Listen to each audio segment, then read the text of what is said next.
Hey everyone, it's Kim, the homeschooling Grammy, and today I'm taking part in a collaboration that's being hosted by Lisa Ann over at Lisa Ann Can. You really should check out her channel. She is so uplifting and inspiring and just a wonderful woman of God. And so the name of this collaboration is called A Day in the Laundry. Not my favorite thing in the world to do, but if you're interested, stick around. We're gonna get started.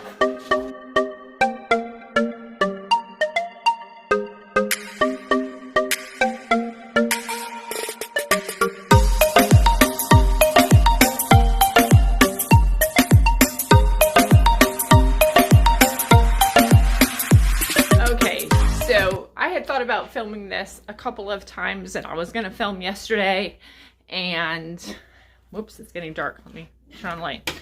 I was gonna film yesterday, but I wasn't feeling so hot yesterday, and so I was like, okay.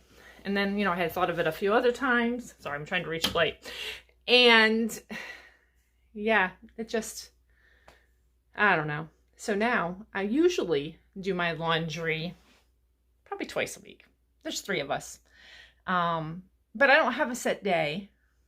I'm kind of a fly by the seat of my pants girl in a lot of ways in my life. Maybe I should be more organized. There's a thought. But yeah, so there's a little bit more laundry than there normally would be because it's been, I'm trying to think, what's today? Today's Wednesday, and I think the last time I did laundry was Friday. So I don't usually let it go that long. My indicator that we need to do laundry is when the basket is full. And yeah, it's full. Let me so here we go. I keep my basket for my husband and I in our master closet in here. Don't take a real close look, because it's a closet. And I'm slowly working on being more organized. Some days it's just getting through the day for me. So anyways, you see the basket is overflowing. So, I'm not the swiftest person in the world, so I'm not going to show you me carrying this to the other end of our home to the laundry room, because that might not be a pretty sight. So, okay, so hold on. Whew. That basket is in here.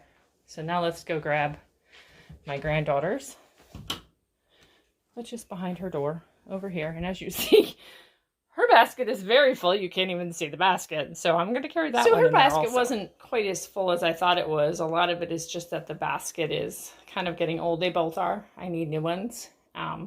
But they're not a priority. It's just a laundry basket. Who cares? That's my thought about it anyways. There are more important things to worry about than whether or not the basket's in great shape. So, as you can see, this is the back door as you come in. And if you look at my back door, you will see that I had put some clingy stuff that makes it look like it's etched glass because I didn't want people looking in my house. But it's very sparsely done, not really decorated. I feel very blessed to have this washer and dryer. We went 3.5 years not having a washer and dryer at all. And so laundry consisted of me going every week to the laundromat. And then up here, I have very little in the way of laundry stuff. Everything else is like tools and de-icer and plant food and stuff like that is up there. Excuse me. Yeah, so here we go. So we haven't been in our home for very long. It's what? The basket just fell over. It's April. So we moved in here like the 1st of November. Hasn't been very long.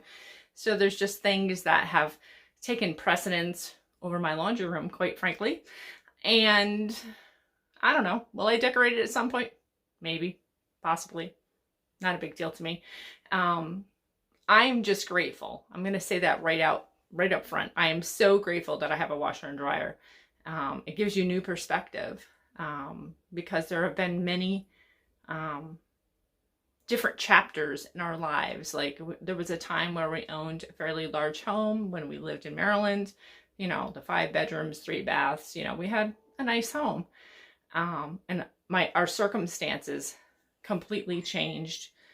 We were brought here where we live now, and things just didn't go as we thought they would go. So, we ended up renting for about 7 years. lots of stuff happened. We couldn't sell our house. Like, just, we went through it, and it's all good because I can look back on the other side and I have such an awesome appreciation for how God has worked in our lives over these last 7 years. So, as I was saying, nothing too special. I used to, I'm a doTERRA person. I'm an essential oils person. I use it to treat my chronic illness. And I used their laundry soap for a very long time.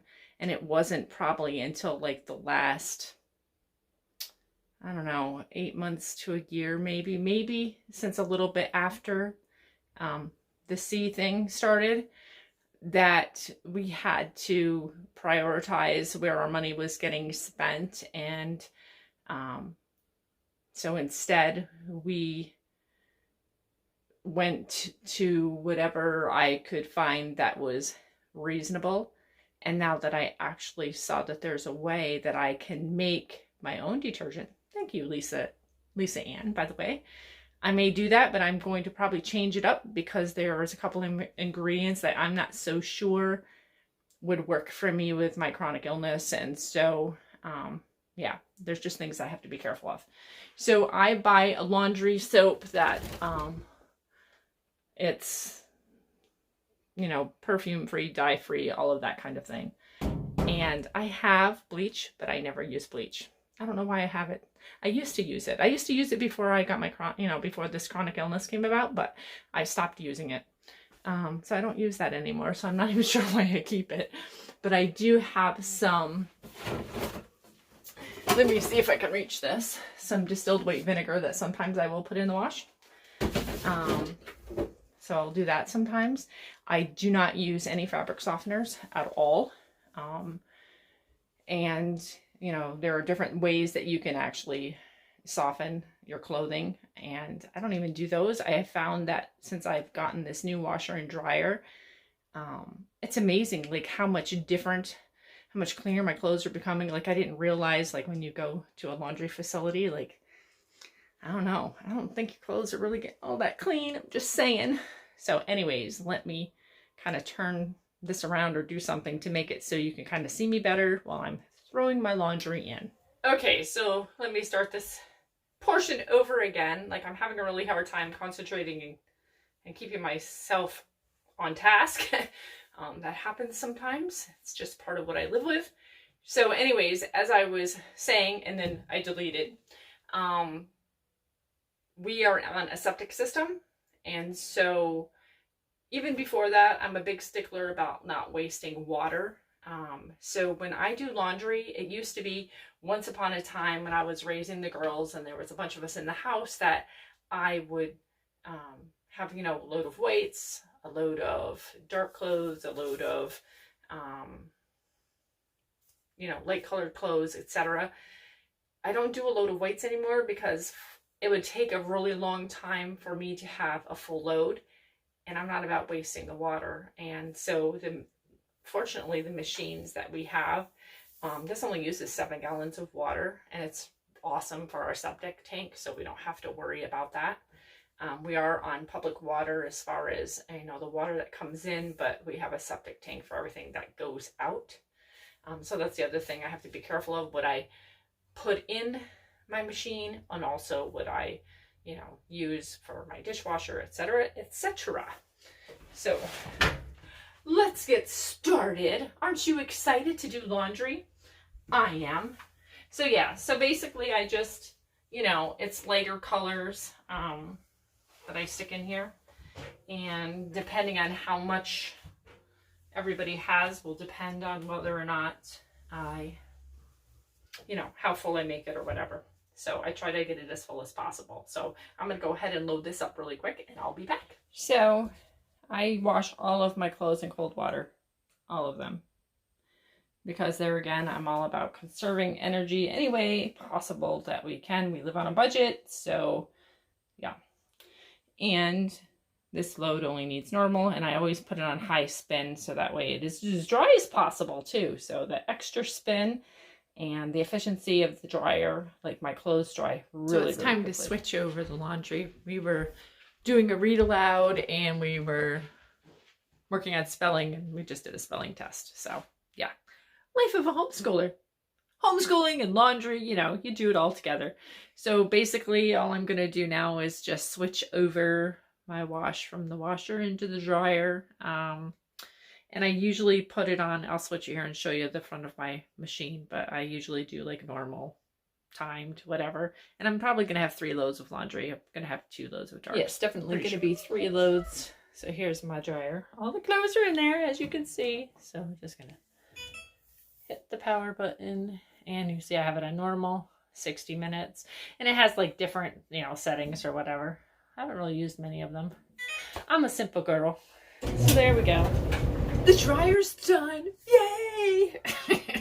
So basically all I'm going to do is fold these clothes. And it's funny, you know, a lot of people complain about this, the last part. Like, I don't mind doing, you know, the washing and the drying and whatever, but I don't like to put them away. I don't mind putting them away, actually. And actually, I don't put my husband's away. I give him a little pile and I stick it on his bed, his side of the bed. And he puts his own stuff away because I don't do it right. He has a special order and it has to be done in his order. And I mean, I've been married to the guy for 20 years. And yeah, I just finally was like, you can do your own, because I have done it for him. And then he'd be like, you put it in there wrong. And I was like, all right, guy, you can do your own. And I suppose I could probably start letting Hope.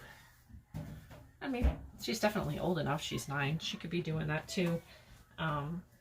But I don't know. I don't. I just do it. I'm a much softer grandparent than I was a parent. I'll be honest.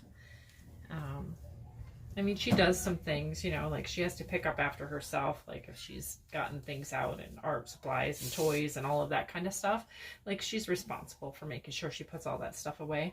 But I don't make a big deal out of putting away laundry. I mean, at some point. But she's 9. Who cares? So yeah, so that's it. I'll finish folding. This is just the first load. I have 2 more loads that I'll have to fold, but I'll finish folding and put them away. And that'll be that. That'll be the end of laundry day. Okay, so I thought that I would share a little bit of scripture at the end, just 1 verse, because, you know, all of this seems like such a menial task, you know, doing laundry, taking care of our home, all those things that as moms and grandmothers at times we feel like so unappreciated, right? But we're not doing these things. Well, we're doing these things for our family, but we're really doing them to honor God. Colossians 3:23 says, whatever you do, work heartily as for the Lord and not for men, knowing that from the Lord you will receive the inheritance as your reward. So, you know, just remember, when you're in the trenches of life, the trenches of laundry, or, you know, whatever kind of task that you may be doing, because, you know, us moms and grandmothers, we wear all kinds of hats. Some of us work full-time and part-time, and some of us work full-time in our home. But that doesn't mean that the women that are outside of the home aren't doing those kinds of things at home as well. So there's like a big scope of differences in how all of us lead our lives and in the way that we do things, but it doesn't make any one of us any less important in God's kingdom. We are all extremely important, and we all have our roles to play, and they're all important. And so don't forget that. Don't forget that you are important, and that God has a purpose for you, and every little thing that we do has meaning and purpose. So I just want to say thank you so much to Lisa Ann. Make sure that you check out her channel. I will leave a link in my description box, and I also will leave a link to the playlist because there's a bunch of other ladies that are joining in this collab as well. So God bless and take care, and I will talk to you next time.